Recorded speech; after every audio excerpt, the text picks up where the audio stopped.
This Thursday at 6 o'clock, it's time for another True Geordie fan poker tournament. And don't forget, it's free to enter and I will be live during the tournament playing with you lot. The prize pool is $1,000 tournament dollars, which will double if we get more than 1,000 of you playing with us. And on top of that, if you knock me out, which someone did last week, as it happens, it wasn't Conor McGregor, you will win another $100 in cash in your account. So if you want to play poker with me, all you have to do is click the link in the description below, download GG Poker. So once you've downloaded the game on your computer or your phone, simply sign in. It's very easy to do.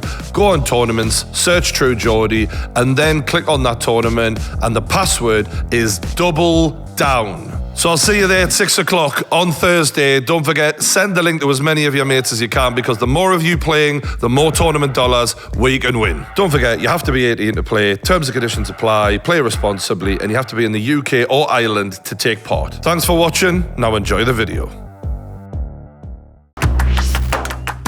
You can't do that. Yeah. Do you know the True Geordie? You're going to decide that, are you? What is wrong with it? You know how they play. Want a piece of that?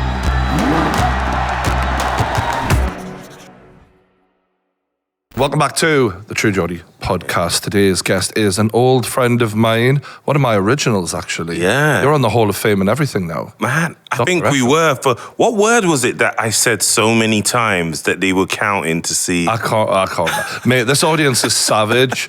Even on me, you'd think they'd go light on me. They're harder. They're worse on me, man. You've literally just walked through the door as Conor McGregor's been going off on me on social media. And in your professional opinion, sir, did you agree with my estimation of what he may or may not have been up to? Look, I did see what you put out there, and I saw the change from how he presented himself before to now. There's obviously a big change. Yeah. Not just in how he carries himself, but also physically. Yeah. What's caused that change, I don't know. But there's a change. There's definitely a change. Well, you're right. So for those who don't know, you're a cosmetic surgeon. Yeah. And you're a legend in that field. Thank you. You basically dealt with a who's who. And I was actually going to start off by talking about celebrities as it happened, because you're involved in TV, celebrity culture, all of that. In terms of Conor, while we're on him, his face looks different to what it used to. Yeah. And MMA fans, we're not fucking, we don't know what we're looking at, but everyone's looking at him going, you look different. Yeah. Is it the drugs? Is it this? Is it that? Yeah. Do you think that there's other things going on? Because he's had his teeth done. Yeah. Is there anything facially that you can see? Well, you know what? People typically change when they come into a whole lot of money. You know, we see this on TV time and time again. You come into a whole heap of money. You know, Cristiano Ronaldo, his skin was all of a sudden amazing, great teeth, you know. So people do change. And because they're in the public eye, we see it. You know, people don't get the luxury of hiding away and coming back. Now with Conor, there's definitely big change in terms of just the structure of his face. When you look at it, looks it's so much more square. Yeah, exactly. Yeah. Much more masculine, much more solid. Now, there's a definite increase in size too. So he's gained weight, but we know he's done that. You know, we've seen since he had his injury that he's put on a lot of more muscle bulk. Now, is that natural? I don't know. You know, only he will know, and he will answer to that. But he's been out of the UFC testing pool, which means he's been like, don't test me for drugs right now. But are you saying anything that would resemble your line of work? Fillers and that sort of This is it. So sometimes when people take enhancements orally, or we do things that we do in my clinic, so injectables, there's similarities. So if someone was to say take steroids, right? Even though they're growing muscle, they do find that their jaws and they see changes in their face that look more masculine. Now, that can be mimicked by those specific drugs when people take them orally, or we can do that cosmetically by using dermal fillers to enhance and chisel the shape of the jawline. Dermal fillers, what are Dermal fillers. So that is hyaluronic acid. So hyaluronic acid is a sugar molecule that naturally occurs in our own body. This is a synthetic version we make in the lab from bacteria. They're called Streptococcus equi. We purify that hyaluronic acid that it makes, and we make specific bonds in it that make it a lot more harder to break down in the body so it can last longer, because you don't want it to last only a few days.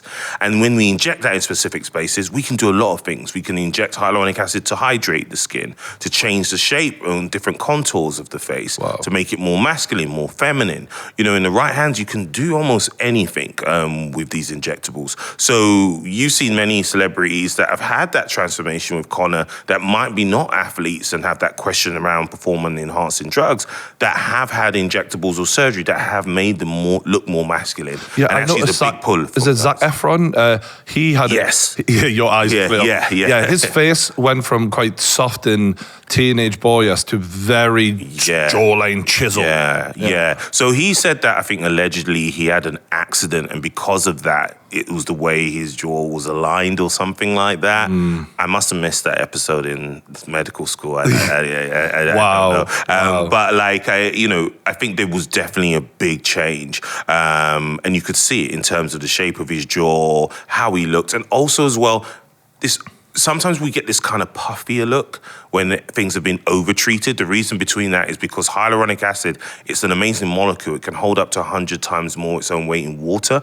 So if you are over-injected or over-treated, you draw a lot of water to that area. So not in just a change, you have this sometimes overall puffiness if over-treated. And that was something that they saw in him as well. Yeah, I see in some celebrities where they just look so puffy. And I'm a guy who just carries weight naturally, so I'm used to looking in the mirror and seeing that. But when you see it, as you say, changing, where they go from, and as McGregor has done, that's the thing. When I look at him, I just think it's not like you've just gained weight. Your face looks different. It doesn't just look fatter or heavier. It looks different shape. In terms of other men, you mentioned Ronaldo. Yes. You know, you said his skin's better, his teeth are better. But do you think he's had other stuff done? Because that guy looks young.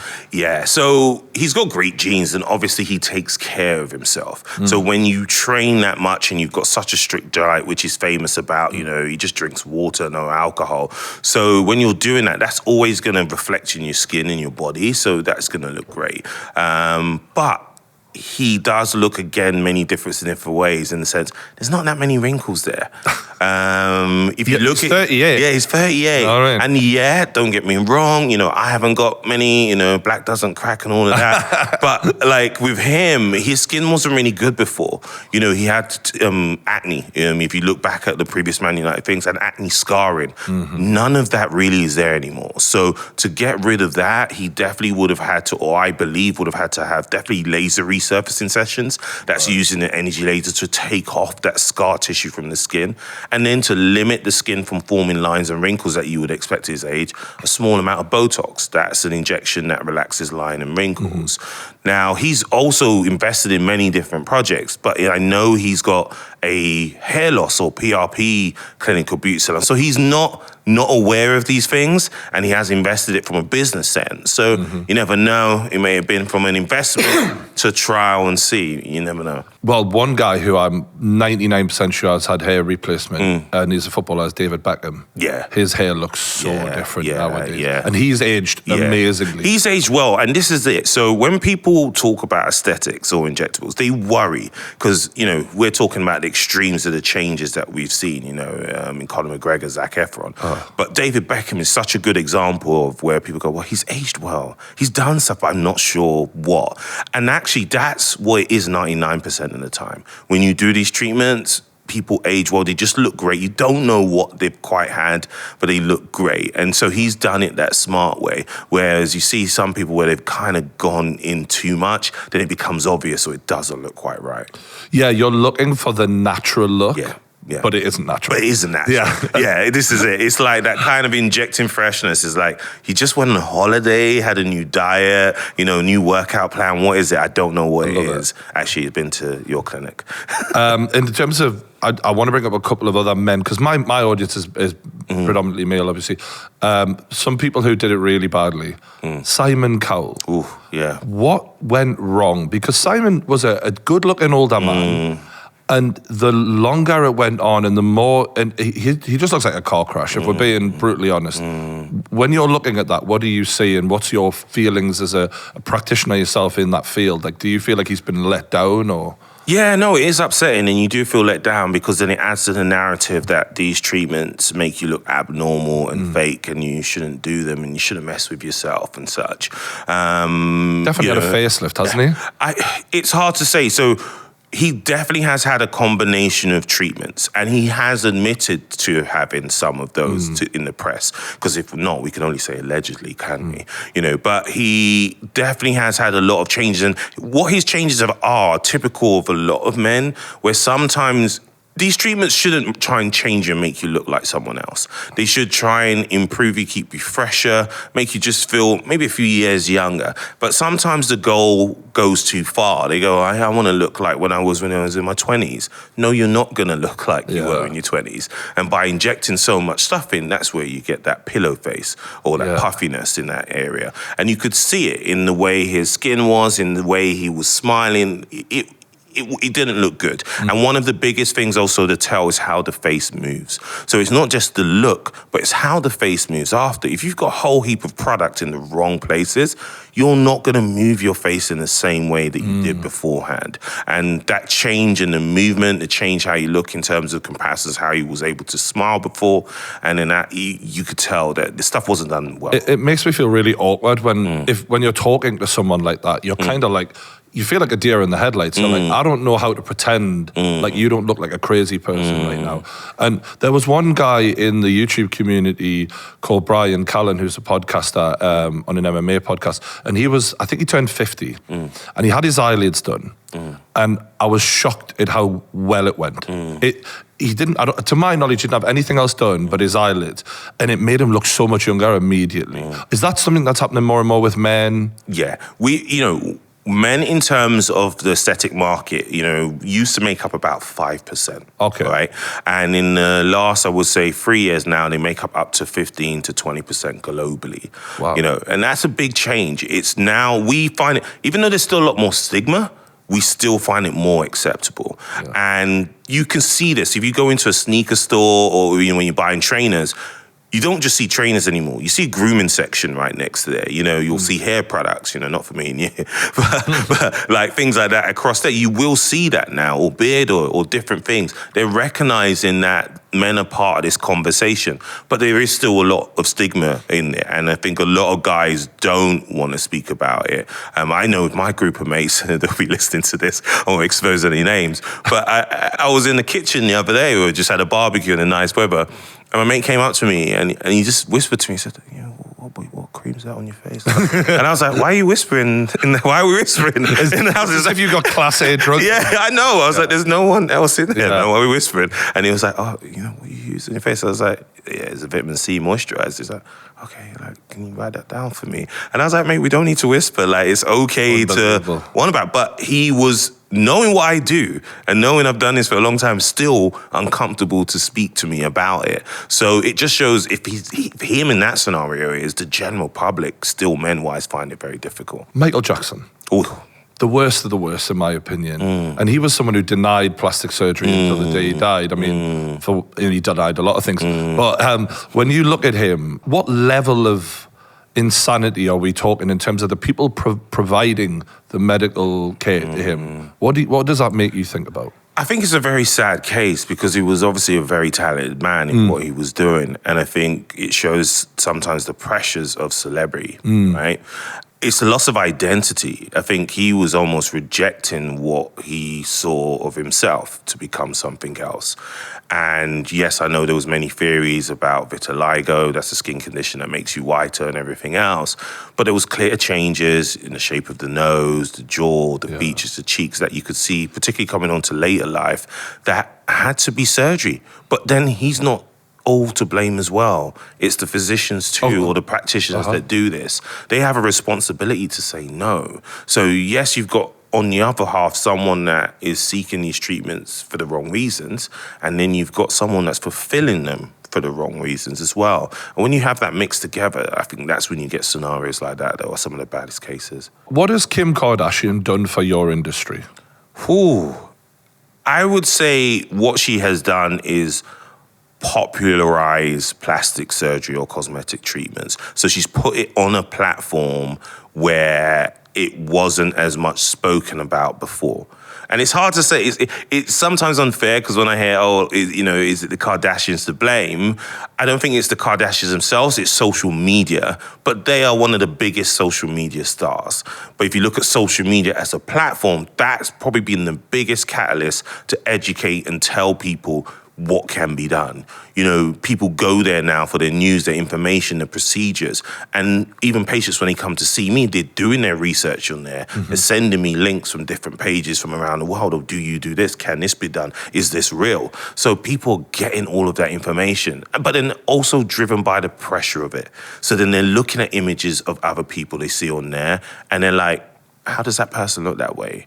Oh my God, she's just woken up and looks like this? If that's the case, I don't look like that. I feel bad about myself. Am I supposed to look like that? And you get this unrealistic level of what beauty is supposed to be. It's actually a fake level because it's not achievable. It's a combination between filters, makeup, surgery, plastic surgery. So it's actually not attainable. So when you're kind of putting yourself against that, you're going to feel crap all the time. I think that a lot of people are suffering from that from social media. Because they say comparison is the thief of joy, and nothing makes you compare your life, your income, your looks, your everything like social media. Big time. And I think you must experience that more than 99.9% of people out there because you are someone who is there to help change someone's image and improve it, and you're being met with all of these people feeling inferior, probably daily. Yeah. What is that like for you as a person to be the guy? Because I've been to your clinic before for advice on things, and you're amazing at what you do. You really are amazing. Oh, thank you. And I remember just thinking, like, the level of trust I had in anything you said. I knew I was getting quality advice, but equally, you're kind of a therapist as well. And I can imagine these women especially looking at you and just offloading so much. So what is it like to be the person who takes all that off? It's a lot because, like you said, there's a big responsibility. So when we're doing it, not just for women, men as well, you're really in that consultation trying to figure out why. Like, what's the reason? What's the why? That's really important because if there are deep-seated psychological issues, none of the treatment I'm going to do is going to help. Nothing I do here. The best thing I can do to help you is to make you recognize that and let you have the first guidance in getting the help for that. But if it's not, which some people find hard to believe, people think, well, no, if someone wants to change something, they must be deeply upset with themselves. No, not at all.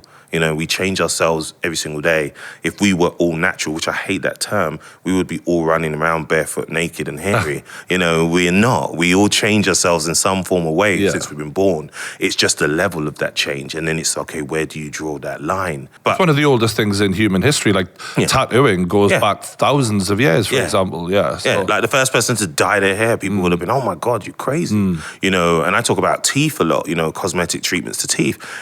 We don't bat an eye at that now. Like people get teeth whitened, veneers, bonding, we don't bat an eye, but people who go and do that are doing it for the same reasons they may get Botox or laser treatments on their skin or fillers. It's that same want or desire to feel different or feel a bit better in the way they look. But they could go on in their lives also without doing it and be completely fine. That's when you're in that safe area, right? If you're having to do it to define you and that you're so deeply going to be depressed if you do not do it, that is a dangerous territory. How do you kind of pinpoint it when they are that way? And you're like, this is not... You're like, because there are some people, and I was going to bring up like Madonna, for example, who really seems to be struggling to accept the aging process. That no matter what you do for them, they will be back and they will be wanting more and more and more. Age me backwards. Like, so what kind of things are you looking for that they're going to say? So there's a lot of red flags. Some of them are obvious and some of them aren't. The obvious red flags is when you get a patient that has been to several clinics before. So they've been to countless of clinics in their history, never been happy. Always the clinic's fault. Never got what I wanted right, okay? you really kind of go, maybe here they're chasing, something that can't be given to you, right? So that's one. Next one is doesn't want to look in the mirror. Okay, so when you're saying, okay, tell me about how you feel about your look, and you give them the mirror, I don't look in the mirror. I don't want to look. And that's something a lot of people do. And it's like, well, if you can't look in the mirror, that's a problem. You're not in the real world, then. Yeah, there's something there. Yeah. So that's another flag. And then others sometimes is how they show you in terms of reference points of what they want, So you get sometimes, and I'll get someone to grab a phone and it's them with like a Snapchat filter, and they look like a pixie. Like the eyes are all open, the ears, and their skin's no. But I know this. They go, I know this isn't real, but if we can look a bit like that, and I'm like, but you just started it with, I know this isn't real. Wow. So we're not really going to get there. So these are flags for usually what we call body dysmorphia, where people have a different image of themselves that they see in the outside world, and if you're going to again treat that with treatments, you're never going to get anywhere. That's something that's really needs to be from a counselling point of view looked at. Yeah, it sounds like the goal for you, for a client, is to have someone who's in the real world, knows what they look like, wants minor modifications that are going to improve them slightly, but not life-changing, crazy goals that aren't attainable. That hits the nail on the head there. And that's what you're looking for, because when someone really wants to just change completely how they look, sometimes because they hate how they look. And you go, okay, how is it you hating how you look or who you are? There's deep questions to be answered. And a lot of the times people don't go into this. And this is where I get kind of mad, because sometimes people go, well, I'd have to pay for a consultation. I know what I want in this treatment. And you're like, well, this is exactly the reason why,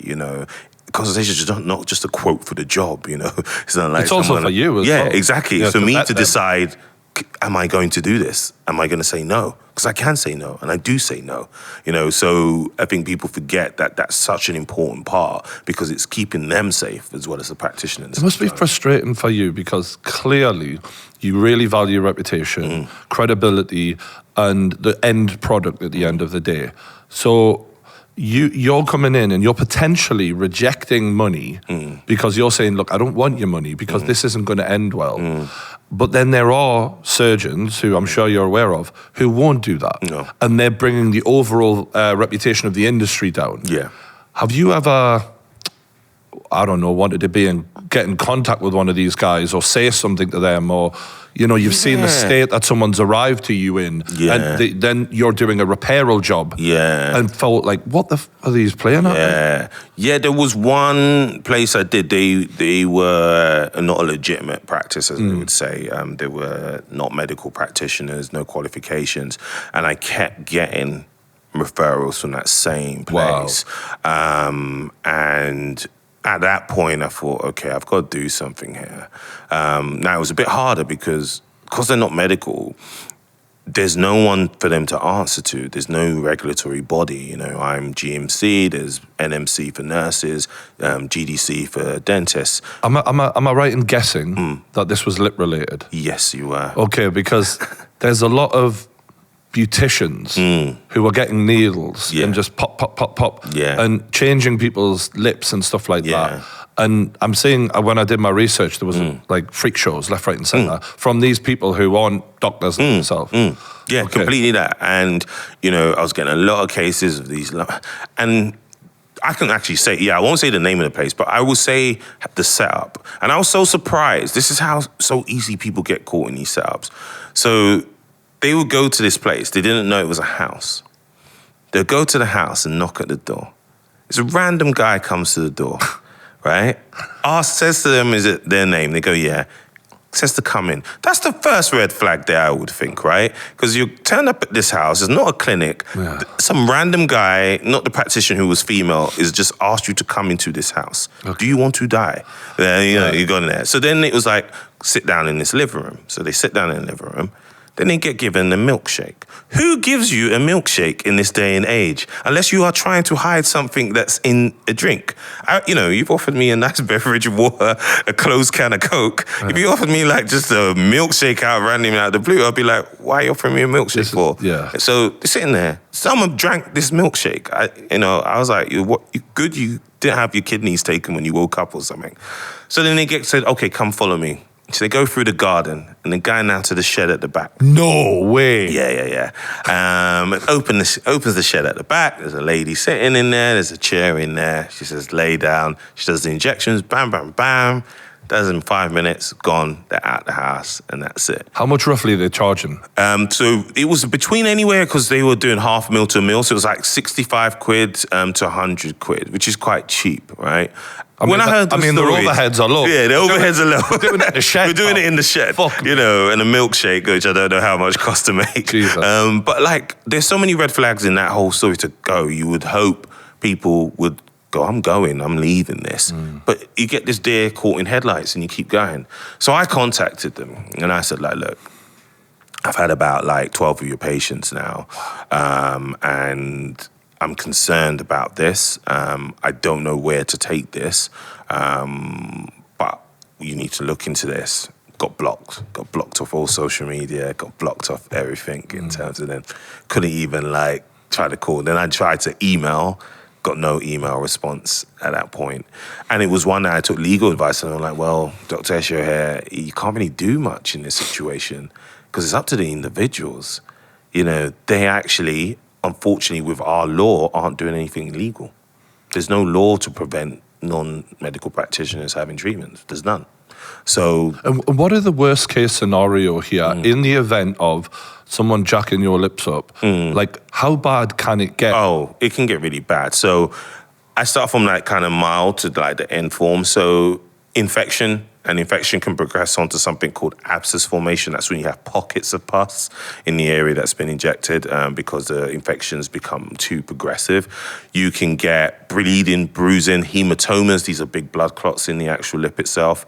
Then the vessel can get blocked for the blood supply. And when that happens, you go into what we call necrosis, where the tissue starts to die. And if that tissue dies, it can fall off. So you can lose part of your lip, part of your nose. In some cases, go blind as well or have a stroke. So these are very, very dangerous complications. I'm fucking mind blown, yeah. So when you think about that, I think people just think, oh, well, because they're semi-permanent, you know, they can break down, I can get dissolved, that there's no worries or issues, you know, with it. But there's so many things that can happen between the needle coming into you and that can permanently disfigure you. And so going to someone's back shed just to have it done is not the way to start off. And the lip thing, I've always been, and I don't know, I don't really understand like what the whole craze is about lips. And you've watched this from day one, and you are the guy in the UK for this. So what is it about women why do they want these massive lips? Because as men, I've never been in a pub with the lads and been like, seen the lips on her.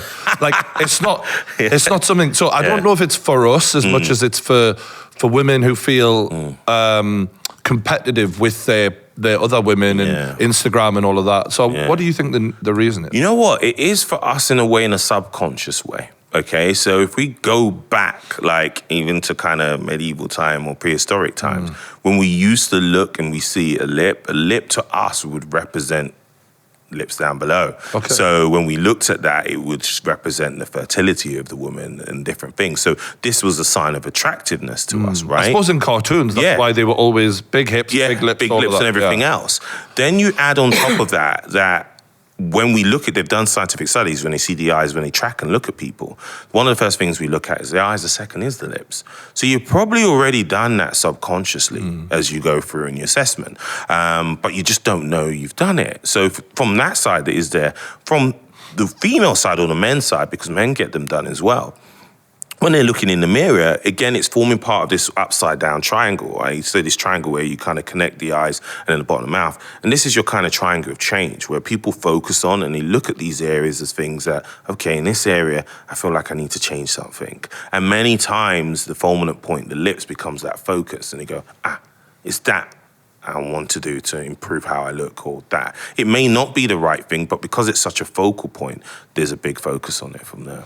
Yeah, so I get why. I mean, I think if you feel like you're really, like, got tiny lips and you're a woman, I understand that. But there's sometimes, like, when I see a woman, let's say, in a situation, like I've been on a date with a girl and she turns up and there's that upturn. Yeah. I'm always like, damn, like, it's a bit Too much, much. that. It's too much. When it's like really pointing out and there's like a shelf where your lip is, I'm like, it's gone too far. But this is where it's gone bad. This is exactly as you say, gone too far.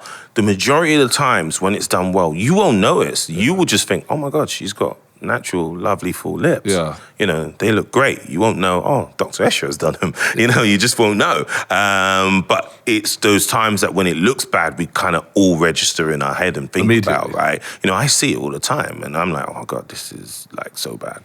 In terms of other surgeries that are becoming popular, I noticed six-packs and stuff like that. Yeah. Like men having fake six-packs put in. Body sculpting, Fucking hell. That's so weird. Yeah, you know, body modification is really growing. You know, it's very big in Asia, big in America. We're seeing more of it now across in the UK. And, you know, people forget that men get implants in areas, pec implants, ab implants, fat etching. How does that work in terms of pec implants and stuff like that? Because you have to be able to function to a degree. Yeah. What's the movement and stuff like that? So you still get movement because we're not taking away the muscle that is doing that movement there. But what we are doing is adding an implant a similar way in a breast, okay, that's shaped in a different way, that will then hide in a pocket of the tissue and then help enhance the aesthetic of that particular area. So you have people getting calf implants, you know, because no matter how much they train, they can't get their calves bigger. So they're getting calf implants as well. And like ab etching is a huge part now of what we're seeing a lot of guys get done because, you know, so much can be done by training to a specific level, right? But, you know, and even guys and, you know, trainers will tell you to get down to a level where your abs are that defined. One, sometimes it's not even that healthy, but two, it's not even physically possible for a lot of people. So by doing that, it just takes it on another level.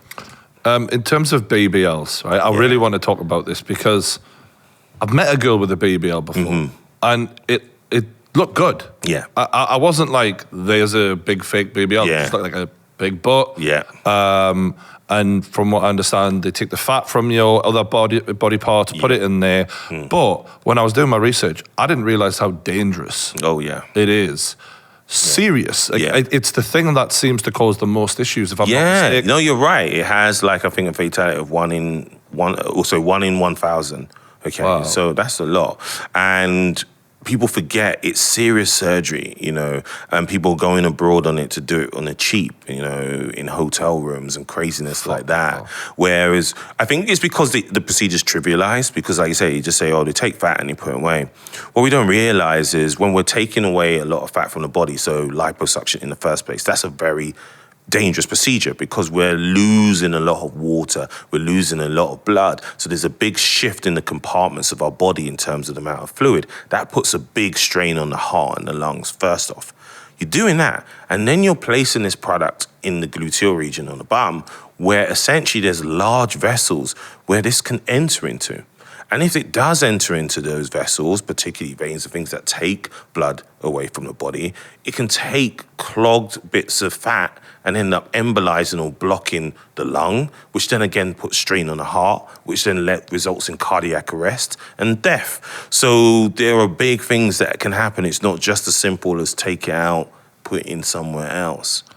When I was doing my research, I seen a woman who, she went for basically a bit of everything in Turkey, and she paid 14 grand all in, and she was lucky to be alive afterwards. And apparently, in the stats that I was reading, there's been a 44% increase in problems from medical problems from people getting these cheap operations done abroad. And I assume that you get people coming to you as well, asking for help with things that have gone wrong there. Yeah. I mean, the problem is everyone wants a big bum. Yeah. And so do you get people who you'll tell them these risks and it'll just not register because their head is, it's Christmas. Yeah. Their mind is made up. Yeah. I think, you know, any procedure carries risk, first off. So we have to say that because even though there's low risk, there's still all medical procedures and they still carry risk. And it's up to the individual to balance those risks and go, okay, is this for me? But then there's educated risks and there's unnecessary risks, okay? If you are going to have this particular procedure done and you are set out on having it done, have it done by one of the best people in one of the best facilities where there is follow-up and aftercare to limit your risk. You do not then go, knowing it's so dangerous, based on where's the cheapest I can get this done. That is setting you up for failure or death. Yeah, this woman lost a boob. Yeah.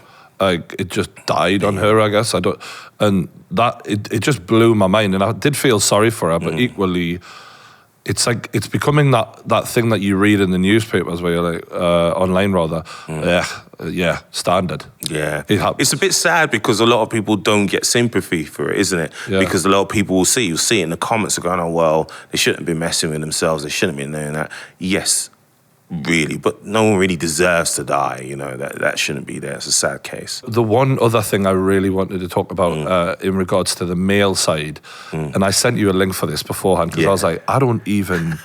What is happening is this leg lengthening thing that this guy in this video clip, he was about 5'5", and after the leg extending treatment he had was about 6'1", and he could barely even walk though. By the end of it, you're like, what quality of life are you left with, and what level of agony and pain have you been in for a year of this metal steel thing pinned into his shin bone, and it's just stretching this bone out. Do you know much about how they do that? Yeah, so it's, again, a quite common procedure. Again, before, quite big in Asia. If you look at the average height of people in Asia, it's a lot shorter than us. Mate, South Korea or something, so there you go. Is massive on plastic surgery. I couldn't believe it. And it's the most popular country. Yeah, and in terms of body modification and limb lengthening, which is that's where it is. Bro, that is even hearing that huge. And essentially, you are causing yourself targeted trauma. We are breaking the bones in your leg. We are separating them, and we have an apparatus called an X-Fix, external fixation device that holds that bone in a specific position. We keep the two ends of the bone slightly apart. And what the great thing is about bone is if you do that, it's able to heal in between that gap. Okay, so that bone starts to heal in between and form a different organized type bone called a callus in between, which then ultimately ends up with a longer limb because that's happened. But as you quite rightly said, in that guy's case, up until that happens, the area is much weaker. We can't walk, we can't mobilize. The ligaments attached to that area aren't as strong. So we have to go through a whole big rehabilitative process before we get any form of life back. And there are risks because it may not heal. We may fracture more easily in that area. It may not set in the direction we want. So there are so many risks that can happen in it. I know there is surgeries and there are different surgeries, but when I look at that, I always go, my God, like maybe a couple of insoles would have just been better. Bro, there's those big platform shoes. There's big platform shoes. Bro. I know, I haven't seen them, I haven't tried them, but I saw the adverts and they look quite decent. Yeah, they do actually. They look all right. And definitely less painful. Yeah. And that was the thing that, hit me is, the agony. Apparently, this is the most agonizing because of how long you're having to wait for this to heal. But also the guy in question, he was a very skinny, slight dude. And I'm looking at him thinking like, whenever you try to do anything athletic, you're going to be at risk. Your body is going to be completely discombobulated because you're not built to move at 6 foot. You've never done that. And it just made him look like frail almost. Like, I don't know. He was very slight. I remember watching him. He was a very slight guy. And actually, what you will be worried about is because muscle provides protection for the bones around us as well. So, him being that slight and having that particular procedure, he does put himself at a lot of risk for refracturing at those sites. Jesus Christ. And it made me go, how deeply unhappy must he have been at being a short guy? And at that point, I'm like, I wouldn't be that unhappy. I mean, it's easy for me to say I'm 6 foot odd, but genuinely, I just think that's one of those procedures where if my mate was getting that done, I'd have to go, how are you, mate? Yeah. Know what I mean? Yeah. It's not that bad. Yeah, this is it. I think, what's great with advancements is we're almost able to do anything these days in the world of cosmetic surgery. But just because we're able to doesn't mean we should. Well, based on that, I was going to go down below because vagina surgery and penis surgery. Yeah. DDL. So yeah, we need it. Well, at least I do.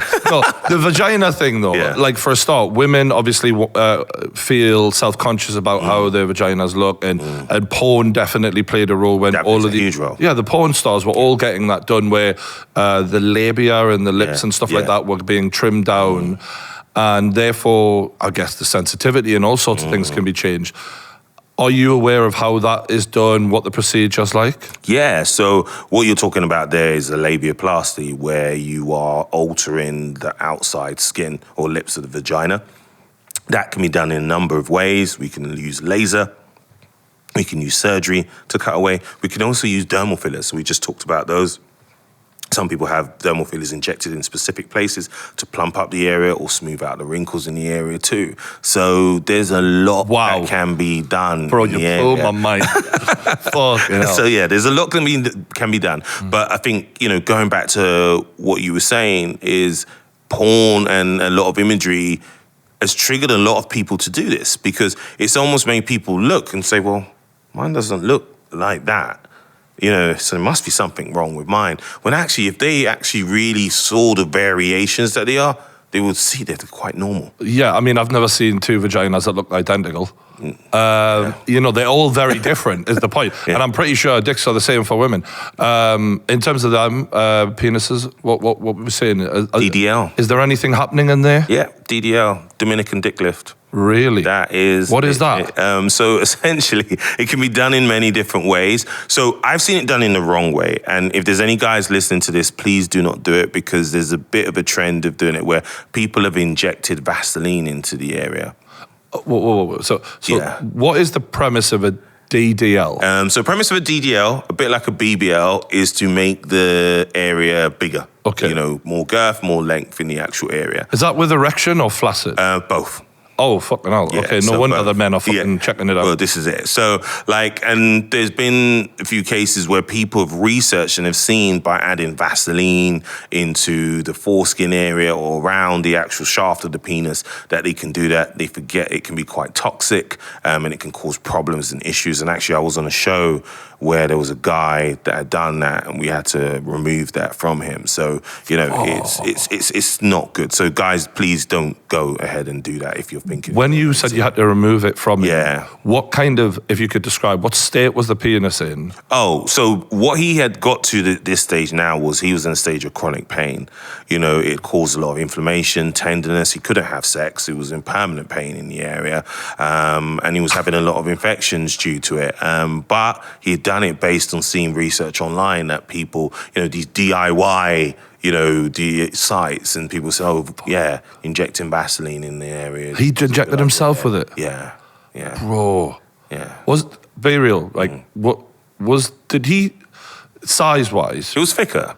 But it was more girth. Okay, but did he need one? Did you understand the desperation for it? Did he have a smaller penis? He didn't have like a micro penis. Okay, but it was average. Yeah, it's a bit harder because I'm not trying to feed the stereotype. I haven't seen many penises. I'm a black guy. Yeah. The ones I've seen, black guys around me. So because in my head, I'm wondering. This is such a funny conversation. I'm just wondering, was this something where you're like, I can see why you'd be that desperate, or was it just like it didn't? No, this was a kind of why did you do crazy? This? This is too much. But in a safe way. A number of people are using fat, as they would do in a Brazilian butt lift, to inject into the area to increase girth to the area, and using a number of other factors as well to try and increase length to the area as well. Wow. So that is something we're seeing much more of. I'd be fucking terrified, mate. I don't care what size it is. I ain't getting a needle near that thing or anything. Yeah. I think I saw it as a young medical trainee when stuff goes wrong there. There was a guy that had priapism. That is a permanent erection, like an ongoing erection. And what do you mean? Had that. So he had taken enhancers, so like Viagra and everything to have, but his penis wasn't going down from an erection. Fucking hell. You would think, oh yeah, there's a guy, oh that's great, yeah, I'm gonna keep. No. After a while, that becomes very, very painful, and then the tissue in the penis can start to die because it's not meant to stay erect for that period of time. So he was in a lot of pain and a lot of difficulty. Bro, I guarantee you, right? I know people love to listen to podcasts at night when they go to sleep.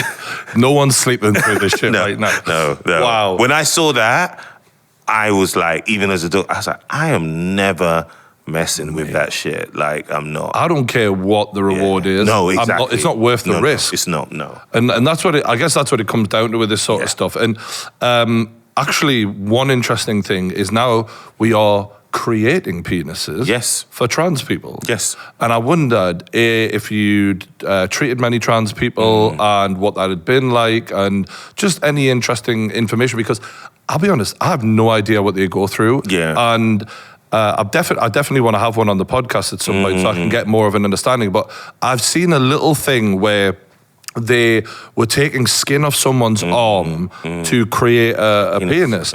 And it was terrifying because the state the arm was in afterwards. I don't know if you've seen these photographs. Yes. Fucking hell. And then, does it work? What is it a functioning penis? So what do you know about it? Yeah, so I did a rotation a long time in my junior surgical rotation where we did cover a clinic for trans. And what I will say, and this is something I do feel strongly about, a lot of people sometimes go, oh, well, people confused, people don't know what they're doing. No.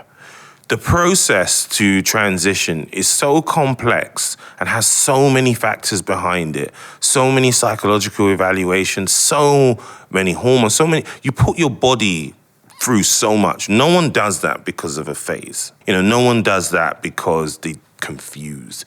People do that because it's how they see themselves. So, anyone that goes through that journey, I do admire them. Now, I didn't see it the other way in my rotation that a person had a penis, but I saw a guy who had a penis and then it was removed to form more of a vagina itself. And when I saw that happen, I was just, honestly, blew my mind first off. Like, it sticks in my mind today. I thought, wow. And I couldn't believe how much it just looked like a vagina. After, oh, really? It was unreal. It just did. It did. So when people say, "Oh, I didn't realize," you actually can. Oh yeah, understand. As in when men meet a woman in a bar. I'm telling you, and I will say this to any guy out there, right? So it's my job to know, and I have been in Spain, in Barcelona. We call that night Shakira night, right? Because this girl came over to speak to me. She looked like Shakira. All right? And I can't believe I'm saying this on your podcast. I love it. Man. Thank you. All right? So I'm dancing with Shakira, right? I'm doing things to Shakira. And at one point, she grabs me close to the dance. And I feel there's two soldiers in this battle. No. And so I looked at her. And I think when I looked at her, she knew I knew.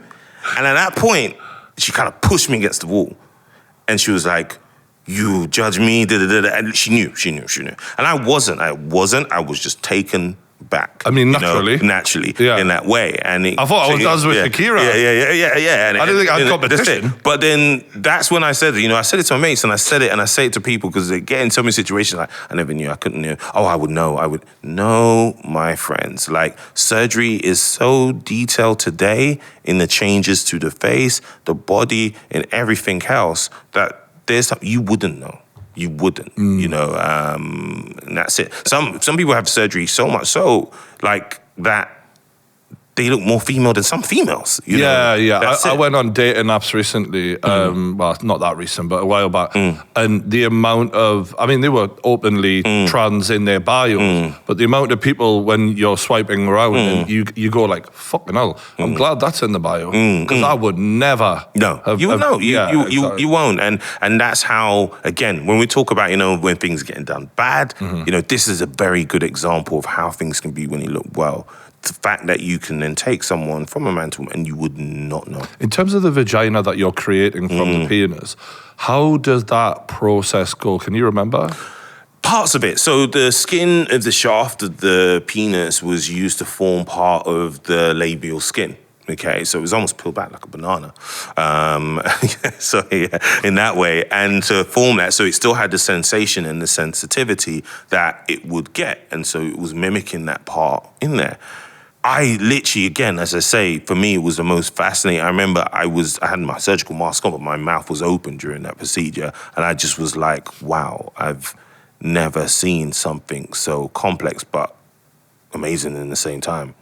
And do they? Am I right in thinking that they create a clitoris? Yeah, using essentially tip from of the glands penis? of the penis. Yes. Wow. And does that mean that they can like feel in there and have like some sort of similar sensation? Yeah, definitely. Wow. Yeah. The one thing when I was doing a bit of research into from like I seen a couple of trans people that interviewed on it, and when you talk about what they go through, the thing that I had a respect for, that I really, because you just see someone who looks like used to be a man, now a woman, you don't really think about what they went through. The level of like risk and infection and all these issues and challenges that they go through, particularly people who were the early adopters. Yes. I mean, they were essentially guinea pigs. So they really were sacrificing for people now even. And blew me mind. And so do you yourself do treatments on trans people? So in terms of injectables, so I have had people come in for injectables to have what we call is facial feminization. Okay. So where they've transitioned or are transitioning, and as part of those treatments, they're wanting treatments done to the face to help feminize the face, just as you can masculinize the face as well. Now, you can do this in a more harsh way surgically by bone shaping and shaving, but people sometimes don't want to be that invasive. So using dermal fillers to do that, we can take from a square masculine jaw to a round heart-shaped female jaw, from high bone cheeks to more masculine square cheeks. We could, from a male forehead, shaped forehead, to more female. We can do all of those things just with injectables in the right hands. It makes me wonder, because you obviously hang around with other doctors and, you guys will talk privately. Have you ever spoken to a doctor who's just like going to turn his girlfriend or his wife or whatever into whatever he wants almost? Like because it feels like you guys can almost create a situation if you want. Funny enough you say that. I had a friend of mine, and he'd probably be listening to this saying, T, please don't say this. He said this to me, this statement, and it sticks with me today. And he was like, T, what's the point of me in life trying to chase like a 10 out of 10 girl when I can find someone 2 out of 10 and bring them to you? And you can make them 10 out of 10. At first, I was like, that's so superficial, that's so wrong. And I was like, but I actually, okay, I know this guy has really thought about this in his head. Yeah. He's gone, right, these girls that are overly attractive, they're not got that nice personality, or that's his opinion of it. And so he was like, I'm going to find someone that's got a nice personality. No, look, and make her the way that I want to. He's not lying, because whenever I've dated girls and they've mentioned, like, I want this done or that done, I'm like, I got just a guy, don't you worry about it. But in reality, the funniest bit about it was I was in research for this, I was watching some of these plastic surgery shows, cosmetic shows, and there was one woman who she'd had a load of kids with her husband, her belly, her boobs and everything were just, shot, bless her. Like, everything was sagging and drooping. And as she was getting it, everything sorted, I remember thinking, you're going to leave your husband. Yeah.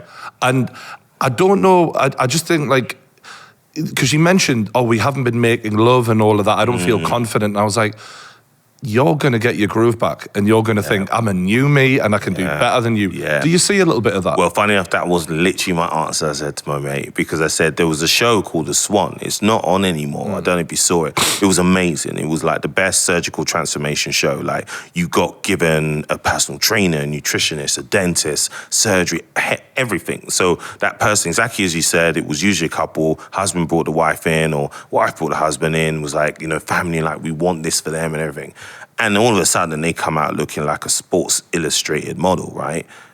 And 9 weeks later, they left their partners.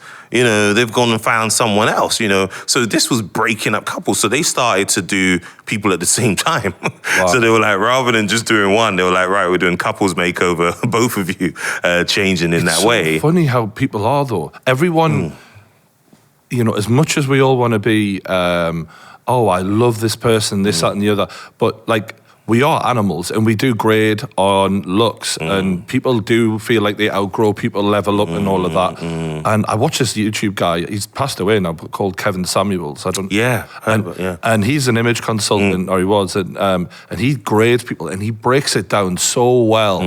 And yeah, I mean, I guess you may have leveled people up, women up, and they've been like, fuck this loser. I think, that Kevin Samuels, he was brutal. I remember watching something brutal in his assessment. But some of it was honest in a way that when we look at each other, we judge ourselves, we're judging partners. Looks as becoming part of that, and sometimes we can't be real with ourselves. And we're not honest with that, and I think we do need to be honest with that. Just as much as we look at personality, we look at what job, what education, where that person came from, we do look at those things. Yes, they shouldn't be the be-all and end-all, but they form part of the equation of part of the what we are reason it was so good, though, was because of men are very, logical, and before the women come for me, I know, but women can be a bit more emotional than men. Just can be. And the way, you know what I'm trying to do, this is trepidation. And the way he would just cut through all the red tape and be like, look, I'm going to be real with you. You got 2 kids.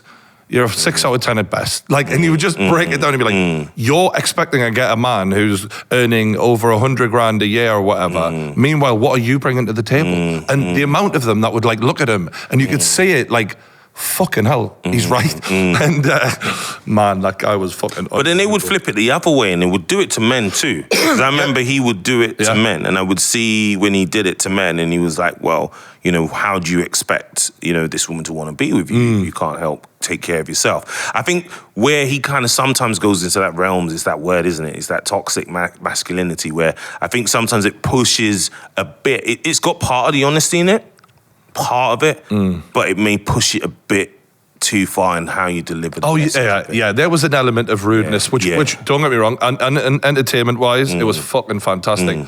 But if I was going to deliver that, I would have done it a bit gentler. But I guess I was wondering, you speak to women every single day who are coming in. What do you think the main root cause is for people wanting this? Funny enough, it's the one that's judged the least. It's for themselves. Honestly, I think sometimes guys, we get too wrapped up in ourselves. We think, they're doing it for us. It's for us. It's about getting us, about a guy. No, there's many women who are happy to live their lives without us. They would. And they get things done because they want to. That is the only, because they don't care if the boyfriend cares about it or not, because many times you get the boyfriend going, I don't want you to get that. I think you're perfect the way breast you are. Reduction. Things like that. The amount of men who probably cry into their pillow the night before their wife gets the breast reduction, but women are carrying them, feeling like they're feeling, and they don't understand that fact. Whether it's reducing something or making something bigger, they're like 9 times out of 10, I don't really care what you think. This is about me. This is something personal. And I think if we all understand that, we'll get a better understanding of why people do things. Because sometimes we do it and we go, well, I don't understand why they do that. It's because you wouldn't want to do that. Okay, you're not them. If you try and put yourself in their seat and understand where they are, then maybe you might get closer to the answer. You've nailed it, and that's for so many different things in life. I think one of the reasons why we see so many disagreements, like Twitter alone, everyone's arguing and fighting because people don't put themselves in other people's shoes at all. At all. They're really bad. They don't want to, and it's sad because, it causes so many divisive arguments where we would get better understanding if people did that. Less judgment and more trying to see or understand where that person is coming from. How did they get there?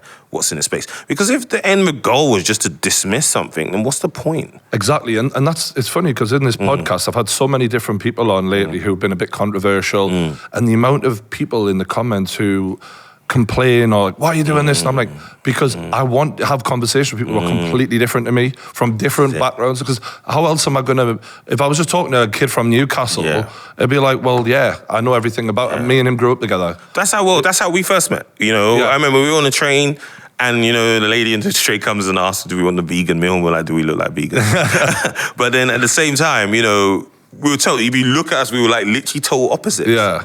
but there was things that we literally immediately aligned on and things that were different. And that's what makes the beauty of conversations, as you said, you know, to bring different people together to understand different elements. That's why I love my job. Not even just treating and doing, but it's literally getting to know different people and different backgrounds of coming from crazy different walks of life. Have you thought about your bedside manner and all of that sort of stuff? Because I have been in many different hospitals over the years for all different little things. And the way you speak to people, I can't compliment you enough. I've never felt more relaxed at home or trusting to a person.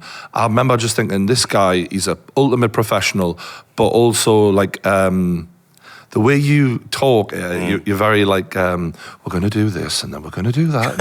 And everything. That's a good impression. Yeah, and I was just like, everything's going to be fine. He's got.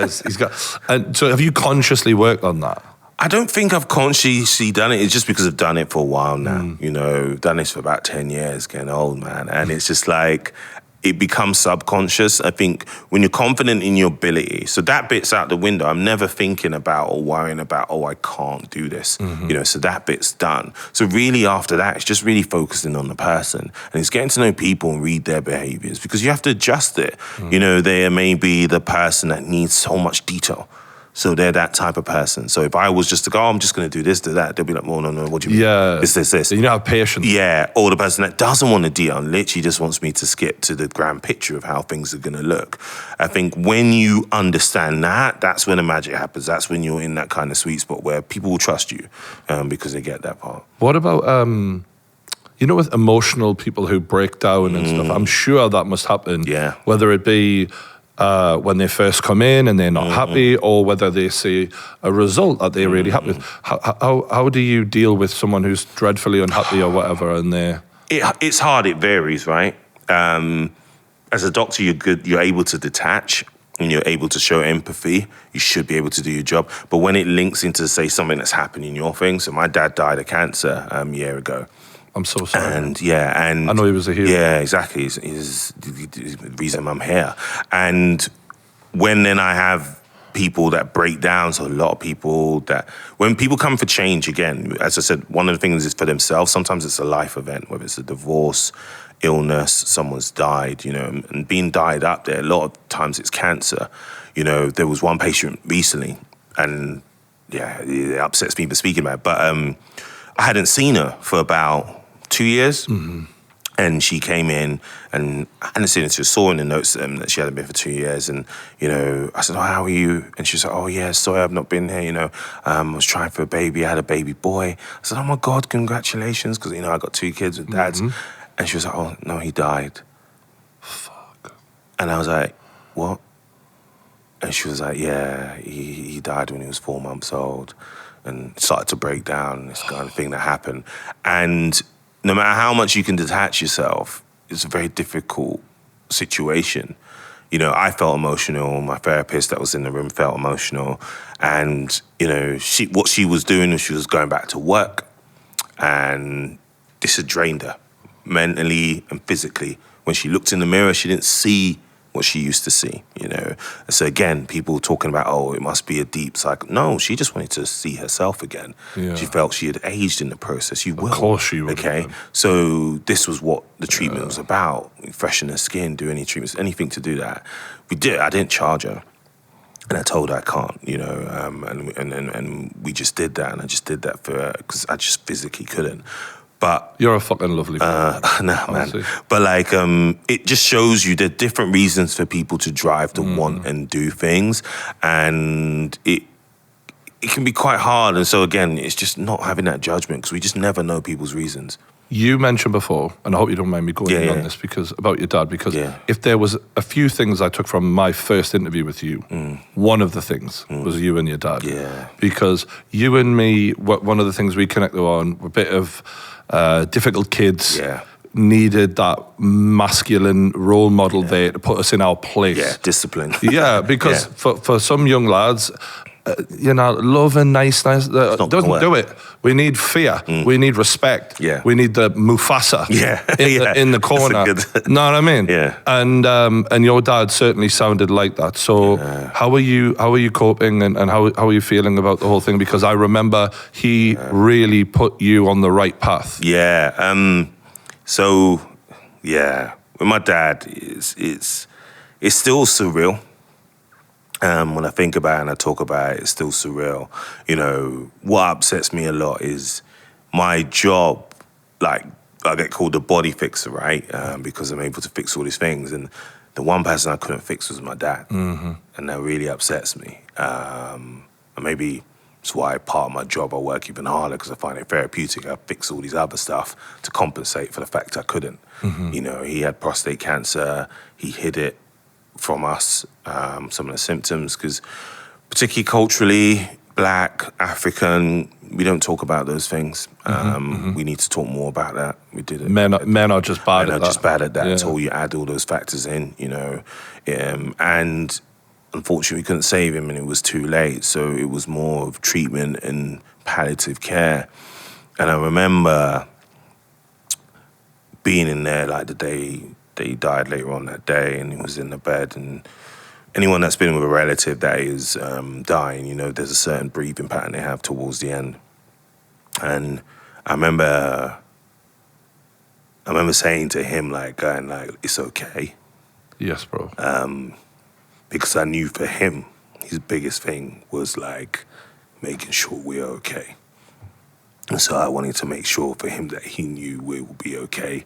So it was almost giving him permission to be to let it go. And a couple of hours after that, he went. But yeah, it's hard because my relationship with my son I have now, and I have a daughter now who's beautiful. Mm-hmm.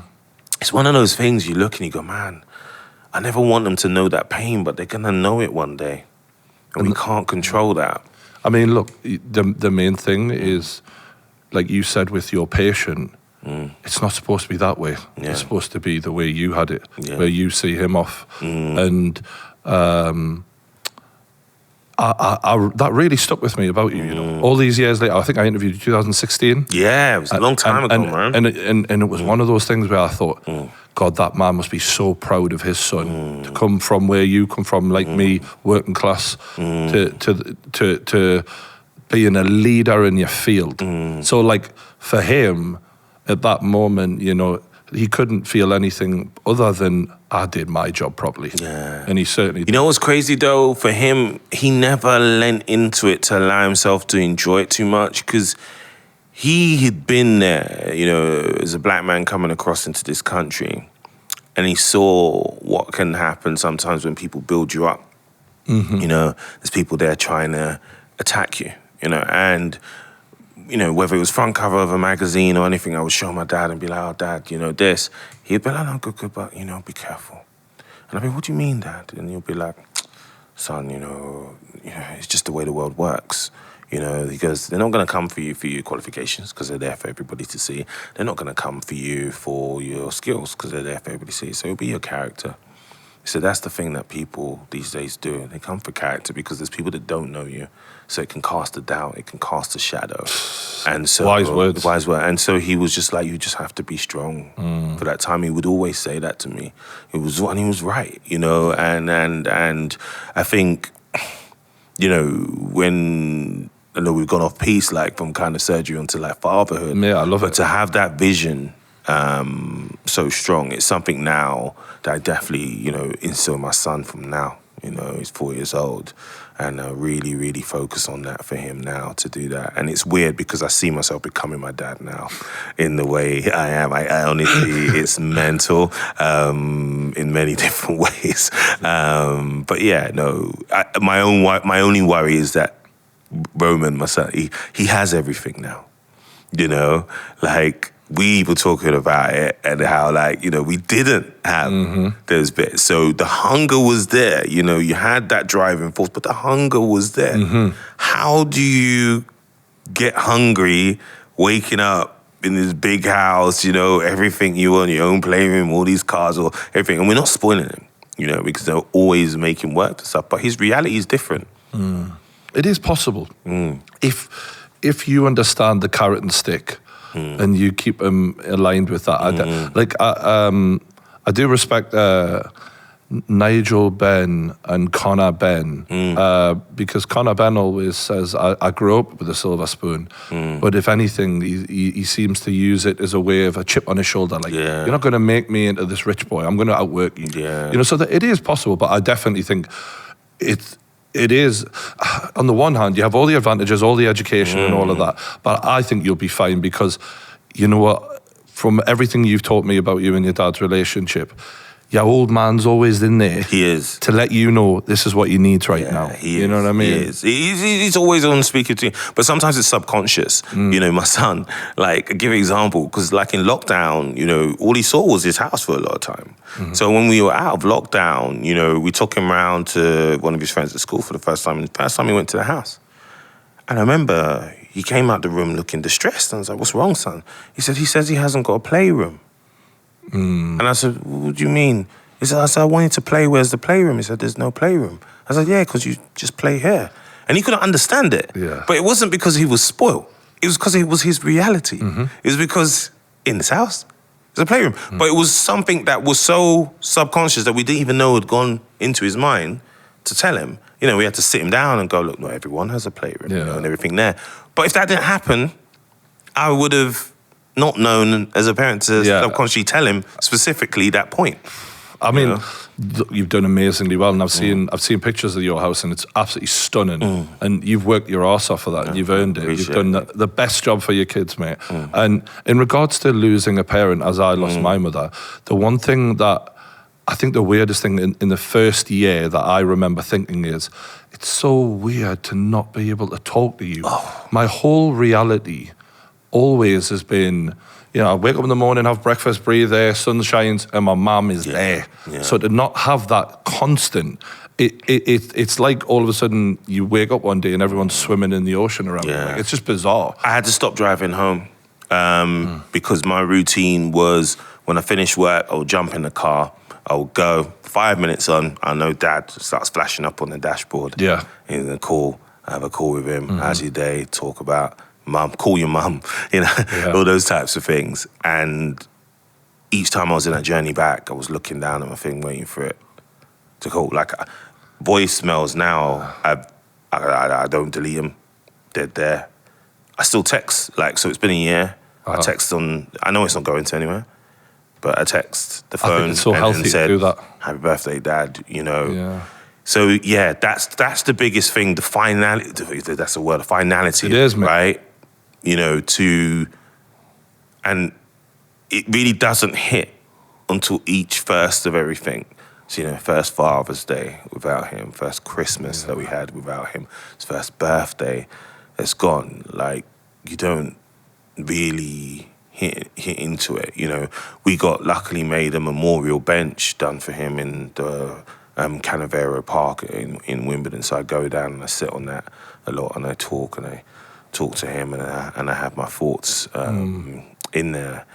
But yeah, I think one thing I'll say to any kids that they've got their parents and you're having like silly arguments and silly things and something sometimes is, you know, that they're not worth it, man. Bro, I beat myself up about some of those, like when I was a moody teenager.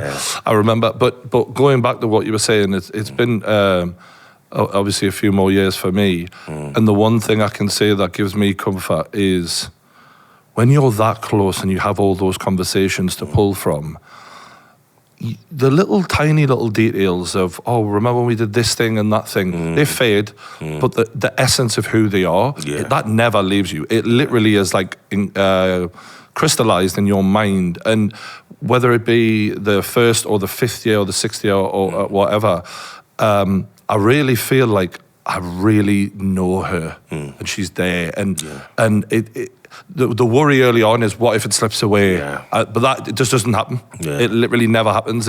I still have dreams about my mom once a month at least, where I feel like she's right there. So vivid, right? Yeah, and also it's not a scary like, oh my God, she's not alive. It's very much like, oh, there she is. Yeah. Like it's just so normal. Yeah. And those are the things.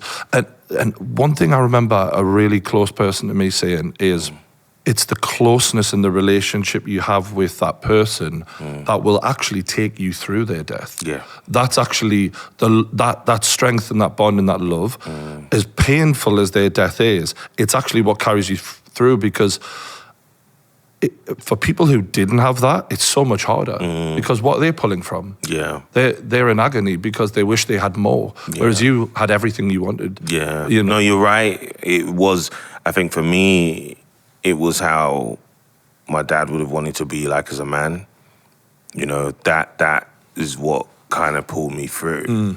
You know, I was ready to kind of sink into a pit of nothingness and shut out the world, right? And I remember saying I just felt like a lost boy, and I felt, you know, like a little kid again. But I just remember his voice, like, just being like, you got family. I know what you mean about that little kid thing, you know. Yeah, you just feel like feel like I said it at the funeral, because one thing that happens, particularly if you're a guy, and particularly if you're the eldest, everybody comes and says you're the father now. Yep. Right, you know, that's the first thing. Everybody was different to my sister, different to my mum, but to me it was like, you're the man now. And I remember thinking, okay, but who's my dad? You know, like, everybody's like, well, you're the father, you're the father. What about me? And I remember, you know, holding it together for the funeral, being that person, being strong for my mum, being strong for my sister, but trying to figure out, where am I supposed to grieve in all of this, you know, because where do I have to support my mum, I have to support my sister, my family, run this business, this product line, you know, shows, like, you know, and I went into autopilot for the first, like, days after. I was just going to work still. I just went to work. I did half days only because my clinic manager forced me to make them shorter. But then it, you know, 3 months into it, it's like a car crash. It goes boom. And you feel it all, and then all of those feelings come out that you're trying to hide from. And from what I've spoken from people to you, patients, you know, as you say, the pain never goes away, but how you cope changes, you know, and how you move changes. But the pain doesn't change. You know the thing about the little boy feeling? When I would cry, even now, when I have that tears come and I feel it, I'm not crying as a man. I feel like I'm that little kid who would give my mom a hug. Oh yeah, that's how I feel. Yeah, that's where it all comes from. Is like I'm missing my mom as the inner child. Yeah, and that's the bit that takes a while to calm that down, and you know, it takes years even. Yeah, it's a weird, like I said, it's a really soul-taking type of cry. You know, I remember a hit like that when I was just like, I saw my mum, how down my mum was, my sister, you know, and I'm trying to organise all these funeral arrangements, and funerals are expensive, you know, so I'm doing that. The clinic, my dad was the accountant at the clinic, so he knew and sorted everything. So I'm trying to explain to people what he's done or where he's done and trying to figure that all out. And he was not just my dad, he was that person I would lean on for stuff like that, you know, that I could just fully trust. You know, you have people in business all around you sometimes that might want a piece of you here for their game, but then you've got this person that's there for you, and you know they're there. Bro, for just you. They're like God. Yeah. So when that goes, that's it. I remember breaking down to my missus, just breaking down. Like, you know, like a little boy just saying, I just want my dad, man. I just want him to be here. But then you kind of let that out, and you get there and you have your moment, and you have to go, okay, no, right, I need to put this aside now. I need to act in a way. What would he do? You know, what would he do now? And he was like, no, you take control of the situation. Now you're the dad, as they say. That's it, and you gotta go. And how's that feeling for you? Because when you first become a parent, that's a big thing. But then you're Mufasa now, bro. Yeah, bro. It's It's hard. I'm not going to lie. It's hard. We joke about it. Me and the missus, we look at the table, because particularly we got two now. You know, we're at the breakfast table. I look at Roman, I look at Rain, and we look at each other like, when did this happen? Like, it's the most challenging, rewarding, but also most vulnerable you will ever be in your life. You know, and that's the thing. Yeah, I watch him, he's on his quad bike going, I'm like, yeah. I'm thinking like, my God, don't crack your head open, don't thinking that way and stuff. But at the same time, I'm like, oh my God, look at my boy, he's going on this and doing it. It's such a roller coaster of emotions. But you constantly, I think we put a lot of pressure on ourselves to be perfect in that situation. And we just got to allow ourselves to be fallible in it as well. You know, we cannot have all the answers. No book is going to have all the answers. Every kid is different. I already just had these two, and they are like polar opposites of each other. Oh, really? You know, she is just this soft energy that is peaceful and just smiles at you, and he's just calming. And Roman, I love him, but he's just feral and he's boisterous.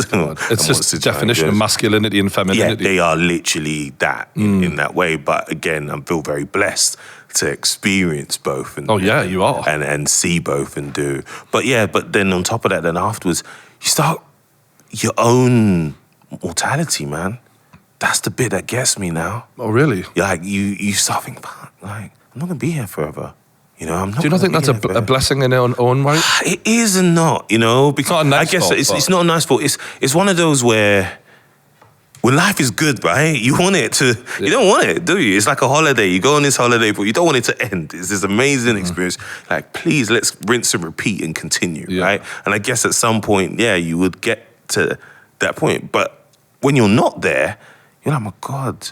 And especially when you lose someone and they're taken away from you and you're seeing it in your work or on your TV thing, you just go, man, I'm enjoying it. You know, I'm blessed with this. I really want this to keep going. And you're just almost sometimes praying, like, that mortality, like, please, not before it's time. You know, I want to see all of this. You know, my dad didn't get to see Rain. You know, we got to see Roman, thank goodness, and it was great. Didn't get to know Rain was going to even be born, you know, so there's little bits like that kind of go, you know, that gets to me. So I just hope, I try, you know, that I get to experience those things. You know, it's funny that when we learn that our own mortality is coming, because when we're in our 20s even, we're blissfully unaware of that. And now I'm in my 30s, I'm really coming into my own and going like, these decisions are the forever decisions. Yes. There ain't, like when you're picking a woman, or all of these things that I'm doing right now where I'm making long-term plans for myself, I'm going, you know, this is it. I need to get this fucking right now. There ain't do-overs. And not only that, I need to build a life for myself that I don't regret. Legacy. Yeah. Legacy, I want to man. be proud of what I do now. This is it. It's legacy. I think everything is, from this point, is legacy building, you know, because you get given this baton, innit, right? And all this time you're just running with it. You're running with it, and you're going to hand it over at one point, and that part of your race is done. You can't, there's no take-backs, there's no do-overs. What you did was how you ran, right? And then the next person then takes that on. And so I spend a lot of time, you know, it sounds morbid, not thinking about death, but thinking about, right, that legacy, like how do I take that forward in the most positive way? But what's the positive thing when it comes to that is that I don't let stuff get to me the way it would before. You see, you're already becoming that guy. Yeah. Everything you're saying is that, like, this is me now. Yeah. It's already taken impact, and you're moving in a way where you're thinking about the long term, you're thinking about the whole family and your legacy and what He sacrificed so much for me and my sister, right? You know, he came to this country, he sacrificed so much to put us through school and do everything. And I know he would not regret, I'll take that back 1 second, but I know he wished he had more time with my mum to do stuff that he enjoyed, you know, because the time he got diagnosed was the time he was due to retire. That's when he saw his time to stop and enjoy, right? And so seeing that, my thought got flipped. Before it was, head down, work now, retire, enjoy. But now it's not, enjoy the journey. Enjoy the journey. And that's the ups and the downs. You know, whatever gets thrown at you, keep moving. You know, you're here once. Make the most of it. Smart people like you, mate, they always learn, even in the most painful scenarios. And it sounds like you've really pulled a lot out of that whole situation and taken something from it and gone, all right, Dad, well, I'm the guy now, but I'm also going to learn from what didn't happen that you could have, what you deserved. And I'm going to, spend more time with the family and all of that, and maybe work. You still work hard. Yeah. Just not as, because you're a maniac. Yeah. You know what I mean? Yeah. All that. Yeah, but it's on balance. So like even now we're framing like how it works. So weekends, I'm like, right, actually, no, you know what? I'm not going to work weekends no more. No, these days that are family days or family half days, aren't my spillover days. You built the empire. You know, yeah. And how much is enough, right? Yeah. I think everybody is scarred. I think, some of the most successful people that I see take this scar or pain from their childhood, and it either becomes the hero story or their kind of evil story, and that's your hero story. You've taken that pain and that's built you to where it is, but then you have to draw the line of when enough is enough. So this is where I'm getting at now in my life, and it must be something that happens when you hit a certain point, and I'm sure that our age and both losing parents have definitely played a role in it, where you start realizing this ain't what it's all about, is it? And now I couldn't give a monkey's about what car I'm driving, or, and you start thinking, okay, it is about the experiences in life, the happiness that you can give other people, rather than what I'm driving. Yeah, completely. Yeah. And you get to that, like I said, you get to that line where you go, okay, where's enough? Because at that point, each sacrifice comes. I always say this, if I open another clinic tomorrow, that means more time in it, that's less time with my family. Yes, there's more money, yes, there's more thing, but what was the reason I did it in the first place? It was to have this family and to give them the things I didn't have and to push on. So, it's drawing a line, knowing when enough is enough. But that can be hard. And I think if you don't sit down and go, this, you'll keep just adjusting. Because that feeling, each time, click, oh, I've done it. You move on to the next thing. Like going back to that McGregor thing earlier. Weird detour. But He's similar to that. I thought myself, this guy's on a yacht. Yeah, he's in Monaco. We all know that because it's all over social media. And you're making little voice notes, bitching about YouTubers online. Like, are you really that happy? Like, this is weird. Well, this is it. If we go back to original McGregor, right? We're both talking about this and having this thing about people being scarred and then using that pain to be successful. That was him, right? He was from an impoverished background. Yeah. He did that. Now he's achieved everything that he could ever dream of and more. You can get then lost in that system. And I feel for him because I feel when I look, it's a hard mental battle because he doesn't have anything to prove anymore. But as we were just saying, it's this inner thing we're trying to prove to ourselves. It's the demon, isn't it? It's the demon, not anyone else. So he could walk away tomorrow, have an amazing life. But go into obscurity. He keeps having to find things. Having to find enemies. He's built a career on creating enemies, I guess. And when the machine that you are, the robot that we all are, like it has this reward policy. For you, it was like the more you work, the more you open a new clinic, you do this. You do, and for me, it was uploading videos. For him, it was literally fighting people. And I can only assume that, now he's clearly at the end of his road of his physical career. It's this, like, there's so much aggression within him that usually was getting offset by going into the gym and punching a bag or whatever. And now it's clearly going out and doing the wrong thing and picking fights with the YouTube guy. Being around also sometimes the wrong people and not realizing or putting hope that achieving all these things are going to fill that emptiness, right? Like you say, you can buy a nice car, buy a nice house, buy a nice thing, and it's so fleeting. You literally, my missus seen it in my face. She's seen me. She said, literally, I've seen you from the day you've got that whatever car, and then you go, and I can tell to you the next day it's gone, or that watch, and it's gone. And that's because it's something deep in you that you're trying to kind of satisfy. And I feel that's with him. I think regardless of all he's got around him, people he can just walk away from the game. It's what's inside It's him. very rare high achievers seem to be like able to put a pin in it and step back. And ironically, that's why I love Scarface. I'm wearing a Scarface shirt, but like that is the Scarface story. Yeah. You didn't know where to go to the end. Just more. Don't get high on your own supply, bro. So, a couple of last questions. There was a moment, me and you were on the phone a while back, and you were telling me about your come up in making money, and a time where you were on an aeroplane, and a guy thought you were A boss, yeah. yeah, Yeah. And I wanted you to tell me the story properly because we didn't really get to talk about it fully. Yeah, I remember. So, yeah, you know what? Like, it was one of those things that after a while, I was like, you know what? I'm going to start treatment. So I'm going to start flying first class. I'm going to see what all this fuss is about. So, it was like, booked the tickets, started flying those. And there was this particular time I came in, and there was this older white guy. And I had come, and then there was another black guy that must have just went, I didn't know him from Adam, but he was behind me. And he just turned to us. And he goes, oh, you guys must be footballers, aren't you? And we both looked at each other, and just looked at him. What the? And we were like, no? We're like, what the?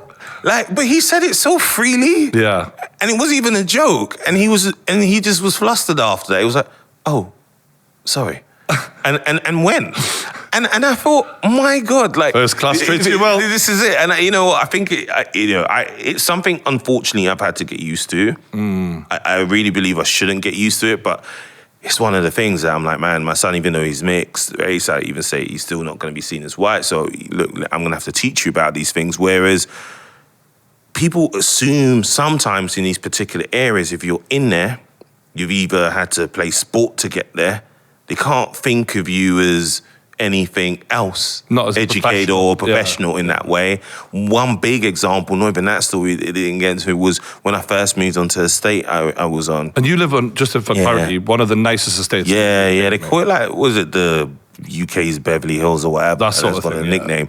And like, so we were on it, and I was with my missus, with my son. He was toddling and pushing him in a pram, and we just bought the house. And each time there was this guy walking with dogs, he was always staring at me, and catch him about 3 times staring at me. And then the third time he came up to us and he went, oh, I've seen you walking by on the estate. He goes, oh, which house are you dreaming of buying one day? And I was like, excuse me? Fuck. Yeah. And then my missus was pinching me inside. And he was like, oh, which one are you dreaming? You know, I see a lot of young couples coming by, you know, in this estate, and they're looking at what would be their dream home. You know, which one catches your eye? And I was like, that one. And he was like, oh. Gets worse. So then I said to him, you know, are you living on this estate? He's like, no, I just walk through. So I was like, so you've got this high opinion and you walk through it? Okay. And then he says, but I live in the area. And then he said, oh, where are you from? I said, oh, North London, Edmonton. And I said, you know what? Because I said it and I knew I was going to wind him up. I thought, my mates love it. You know, I've been telling them they need to come and move down here. You know, and then he so easily said it, came out of his mouth. He went, the good ones, I hope. No.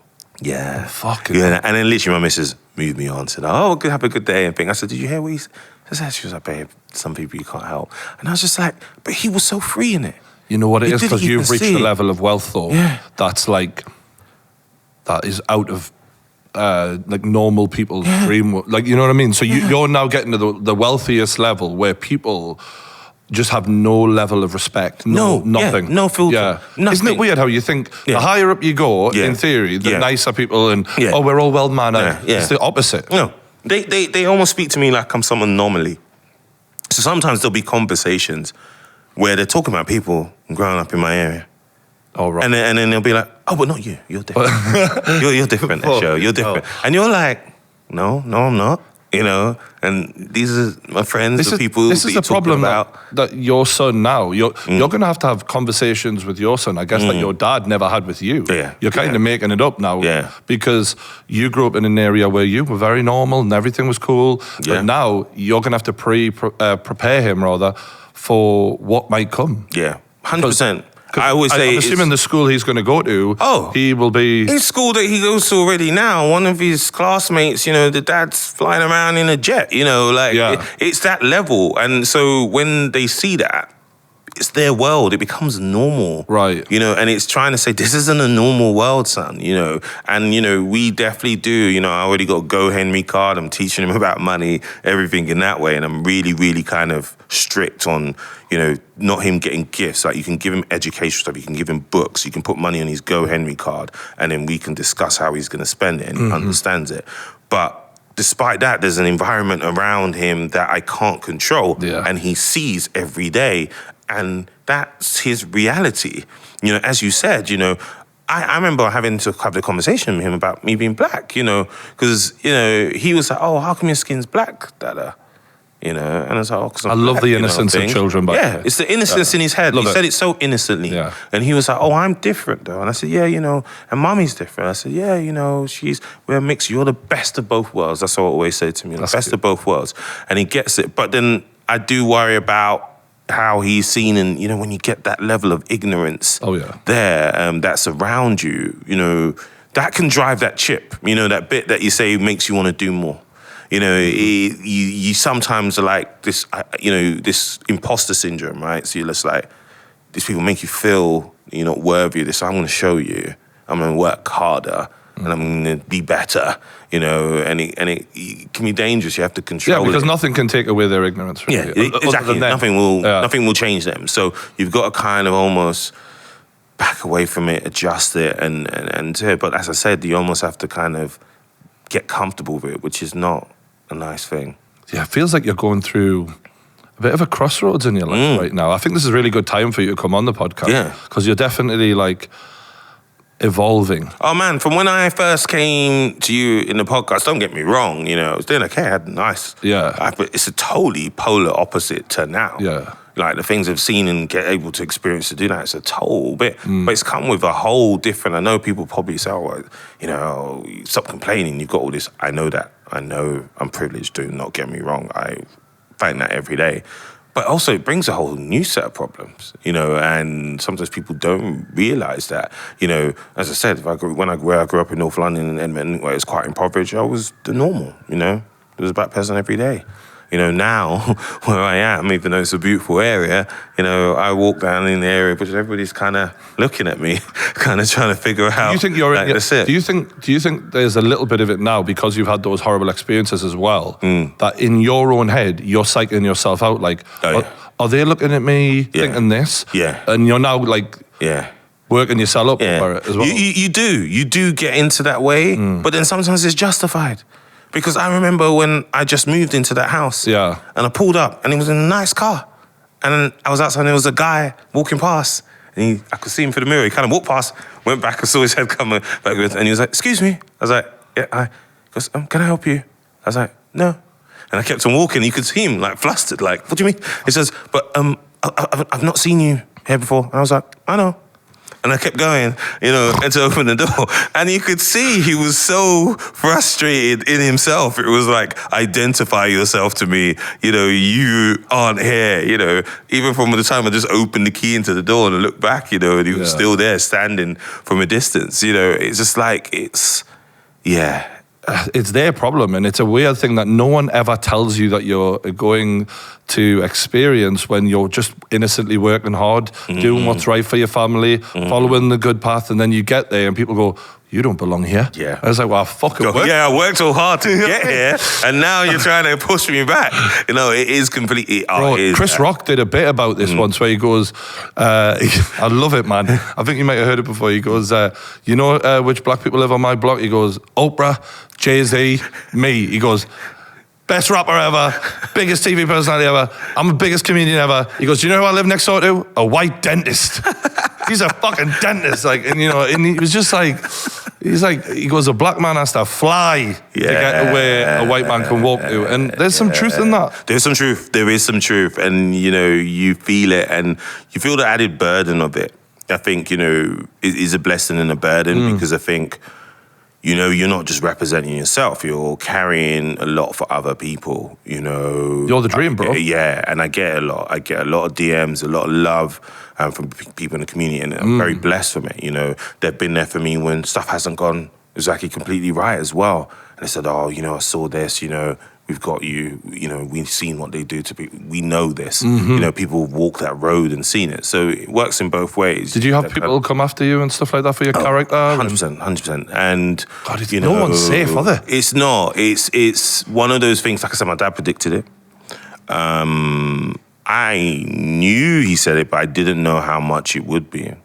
Jealousy is horrible. And it's a horrible thing. And sometimes it becomes when you don't keep an eye on your circle, some of the closest people around you, you know, and those things are the sad bits that can happen. It's heartbreaking. And do you know what's weird about that? Resentment. This is it. And when people said to me, "Oh, they resent you. He resents you," Yeah. I You never couldn't listened say to it. You couldn't see it. because to me, when you love people like brothers, Yeah.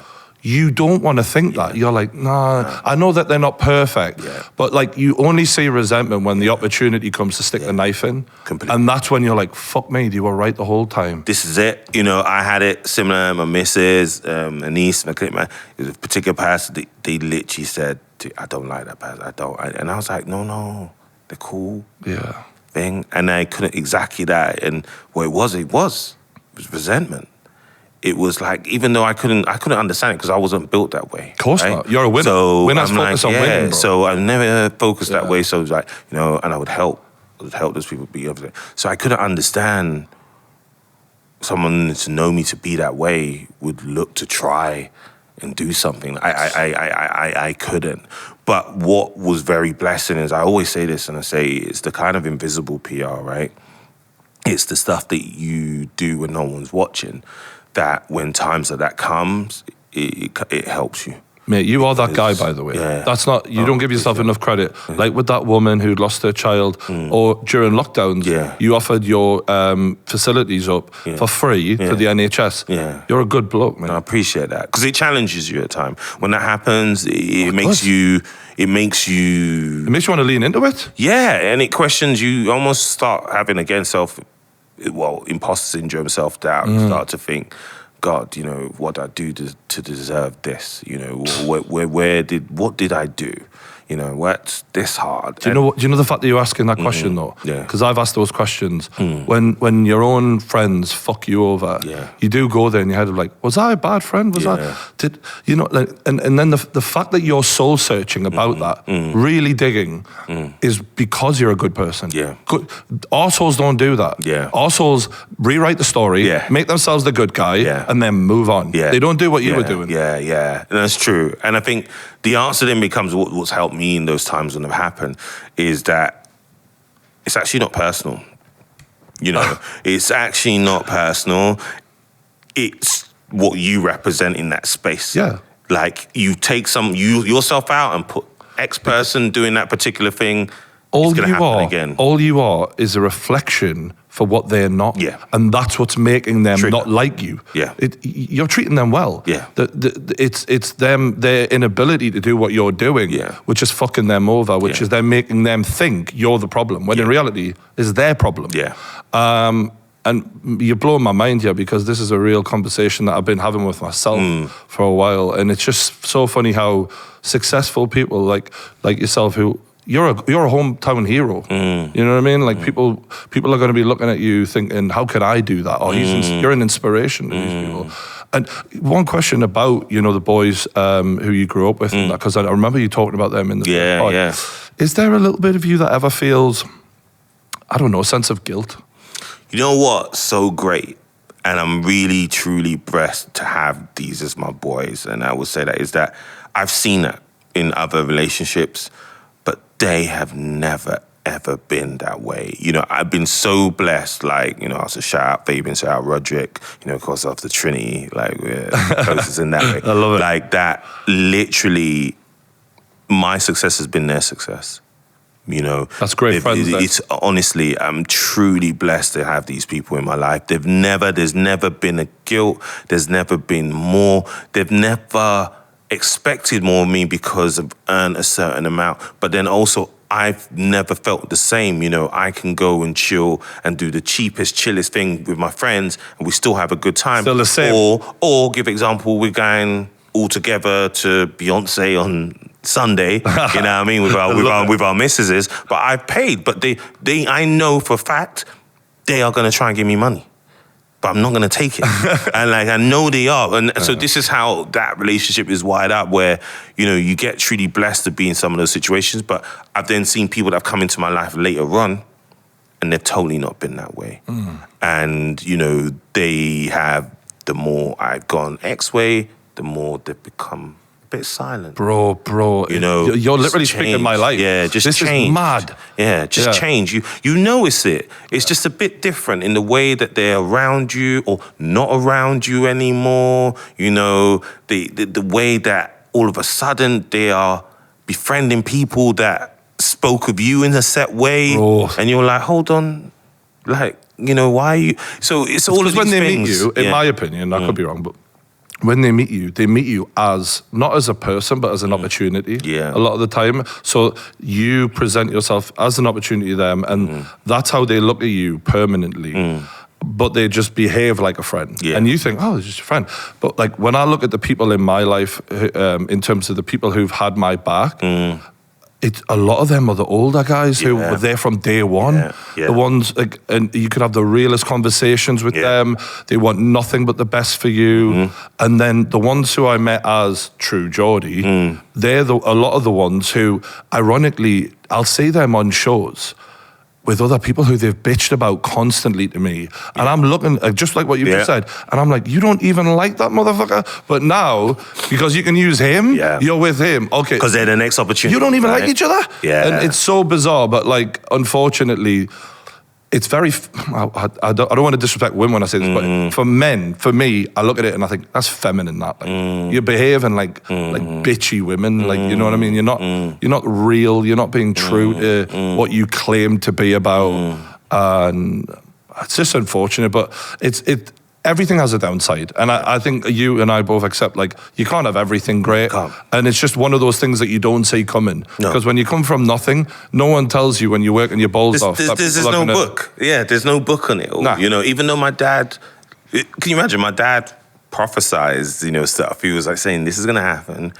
This is how you're going to have to deal with it. This is what's going to happen. And you're like, no, well, I'm doing all the right things. That is not, you know, but he's right. And what you've also got, what I always say to people, and I think particularly for people now, I give advice to youngsters that are doing successful on social media, is know the blessings of it and the disadvantages of it.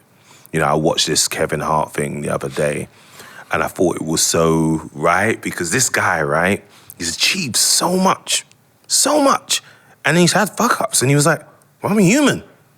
I'm going to fuck up, right? That's what he said. It's as simple as that. He goes, I'm human, I'm going to fuck up. And he was like, but I don't get to fuck up in the comfort of a table. It's on the world stage, right? But then he's like, what you have to understand is then you got this platform, social media, which is beautiful in the sense that it allows you to engage with people and understand you and build your brand and they sell into you. But then also you have the disadvantage of these people that people think all of it is real. And it's so not. It is so not. Do you know that more than anyone? It is, exactly. It is so not. And you get it. And I think sometimes when, for me, particularly when I started doing TV work and bits, you know, then social media was always there. I couldn't understand where I would do something the best. I think it was, I was on Body Fixers and it was a burns victim that I treated in the London Essex attack. Well, I hope Conor McGregor didn't hear about that. He's not keen on it.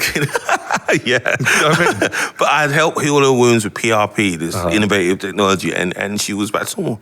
I was looking in the comments on the Daily Mail, and like, the majority of them were great. And you had the odd one there going, oh, you think she's this and this and that and that. And I was like, how did you get negativity from this? Yeah.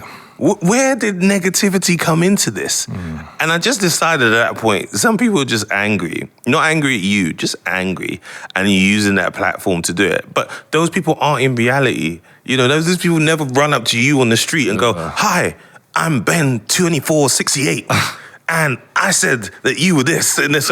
You don't ever get that. I seem to really piss those people off. I think that, I don't know why, I haven't really worked it out, because I just don't understand it, why I seem to be a lightning rod for those kind of people. But I get a lot of weird DMs for those people. I think, you know what it is? I think it's probably because you don't react to it. Maybe. What happens is, like, I know it is one of those things where they say, oh, if you ignore it, it goes away. Yeah. But before it goes away, it's chomping at you. Yeah. They're like, look at me, give me attention. Yeah. I'm gonna say this, like, please, like, give me attention, you know. And you keep dismissing it, and you keep moving on, and you keep doing well in your life, and you keep doing things. You know, you're a marvelous woman, you're doing all these things, and people don't like that because they want you to not be happy in a place and that's not the reality. You know what? I'm going to end it on this question because we've had a fucking great chat today. I've absolutely loved it. Yeah, Me and it's you been always good. connect. We always get on. How would you like to be remembered? I would like to be remembered as a guy that was given an opportunity in life and gave it his all. That's what I would like to be remembered. Well, you've done that, mate. No doubt about it. For those who want to follow you, I'm going to put all the socials underneath to follow the story of Dr. Esho, Tijion Esho, that is. And keep killing it, mate. I'm so proud of you. You too, man. We catch up on the next one. Absolutely. We'll be geriatrics in that one, man. Then we're really going to be really... Yes. Catch us later, guys. Peace.